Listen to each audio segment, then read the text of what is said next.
नमस्कार,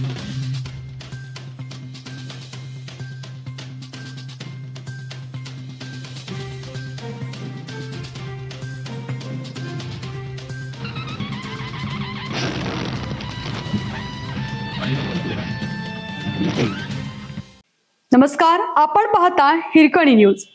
हिरकणी न्यूज प्रत्येक क्षण ताज्या घडामोडी आणि महत्त्वाच्या प्रत्येक बातमीसाठी नेहमी तत्पर. इचलकरंजीत महापालिकेच्या आयुक्तांच्या तक्रारीचा विषय राहिला बाजूला. महापौर नगरसेविका पतींमध्ये खडाजंगी.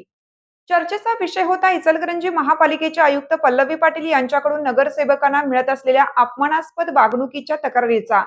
पण वळण लागले महापौर उदय धातुंडे आणि माजी नगरसेवक जहांगीर पट्टेकरी यांच्यातील जोरदार शाब्दिक खडाजंगीला.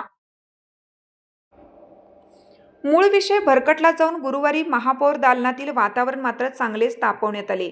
उपस्थित नगरसेवकांच्या मध्यस्थीने वाद मिटवण्याचा प्रयत्न झाला असला तरी यामुळे पुन्हा एकदा भाजपातील अंतर्गत वादाला पुन्हा कलही मिळाली. यावेळी उपस्थित नगरसेवकांनी आयुक्त पाटील यांच्या वागणुकीबद्दलचा पाडाच वाचला. महापौर धातुंडे यांनी या संदर्भात आयुक्त पाटील यांच्याशी चर्चा करून सूचना करण्याचे आश्वासन दिलं. महानगरपालिकेच्या 20 जुलै रोजी झालेल्या महासभेत आयुक्त पल्लवी पाटील यांनी शिक्षण सभापती विद्या साळुंखे यांना उद्देशून बोलल्याबद्दल त्यांच्यावर कारवाई करावी या मागणीसाठी हळवणकर गटाच्या नगरसेविका विद्या साळुंखे, परिवहन सभापती अरुणा बचाटे, विजया महाजन, सुरेखा जाधव, रूपा बुगड, पूनम माळी, मनीषा नवनाळे, प्रमिला जावळे, सारिका पाटील तसेच इम्रान बागवान, सुनील महाजन, जहांगीर पट्टेकरी आदी मंडळी महापौर उदय धातुंडे यांच्या दालनात आली होती. त्यावेळी नगरसेवकांनी 6 महिन्यांपासून महिला नगरसेविकांना अपमानास्पद वागणूक दिली जात आहे. प्रभागातील कामे घेऊन गेल्यानंतर मला सांगितल्याशिवाय कामांचे अंदाजपत्रक करायचे नाही, अशा तक्रारी आयुक्त पल्लवी पाटील यांच्याविषयी करून आमच्या पदापेक्षा आत्मसन्मान महत्त्वाचा असल्याने पाटील यांच्यावर कारवाई करावी अशी मागणी केली.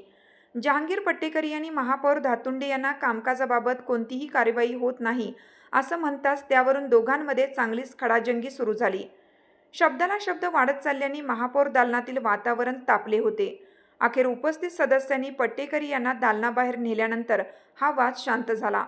नगरसेविकांच्या तक्रारीबद्दल महापौर धातुंडे यांनी उपायुक्तांना दूरध्वनीवरून संपर्क साधला असता त्यांची प्रकृती बिघडली असल्याचे समजले. अखेर महापौरांनी या तक्रारीबाबत आयुक्तांची भेट घेऊन सूचना करण्याचे आश्वासन दिले.